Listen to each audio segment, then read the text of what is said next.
அந்த குழந்தைகளின் ஆசீர்வாதம் மற்றும் பாதுகாப்பிற்கான வல்லமையான ஜெபம். ஒவ்வொரு குழந்தையும் இறைவனின் அரிய பரிசு. அவர்களுக்காக இன்று ஜெபிப்போம். புனித அந்தோணியாரின் பரிந்துரையால் குழந்தைகளுக்காக இறைவனின் அருளை வேண்டுவோம். அன்பின் புனித அந்தோணியாரே, இறைவனின் அன்பு நிறைந்த ஊழியரே, இன்று எல்லா குழந்தைகளையும் உமது பரிந்துரையிலும் பாதுகாப்பிலும் ஒப்படைக்கிறோம்.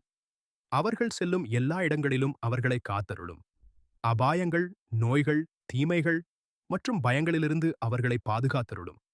ஞானத்திலும் விசுவாசத்திலும் அன்பிலும் அவர்கள் வளர அருள் தாரும். அவர்களின் கல்வியையும் நட்புகளையும் எதிர்காலத்தையும் ஆசீர்வதியும். வீட்டிலும் பள்ளியிலும் வாழ்க்கையின் எல்லா பாதைகளிலும் அவர்களை பாதுகாப்பாக நடத்தும். இயேசுவின் அன்பு அவர்களை சூழ்ந்திருக்கட்டும். இறைத்தூதர்கள் அவர்களை காக்கட்டும். அமைதியும் மகிழ்ச்சியும் அவர்களின் இதயங்களில் நிலைத்திருக்கட்டும். நோயுற்ற, ஆதரவற்ற, பயத்தில் இருக்கும் அனைத்து குழந்தைகளுக்காகவும் வேண்டிக் கொள்ளும். புனித அந்தோணியாரே, எங்கள் குழந்தைகளுக்காக வேண்டிக் கொள்ளும். ஆமேன். குழந்தைகளை காத்தருளும் புனித அந்தோணியாரே. ஆமேன் என்று கருத்தில் பதிவிடுங்கள். இந்த ஜெபத்தை பெற்றோர்களுடனும் குடும்பத்தினருடனும் பகிர்ந்து குழந்தைகளுக்காக ஜெபிப்போம்.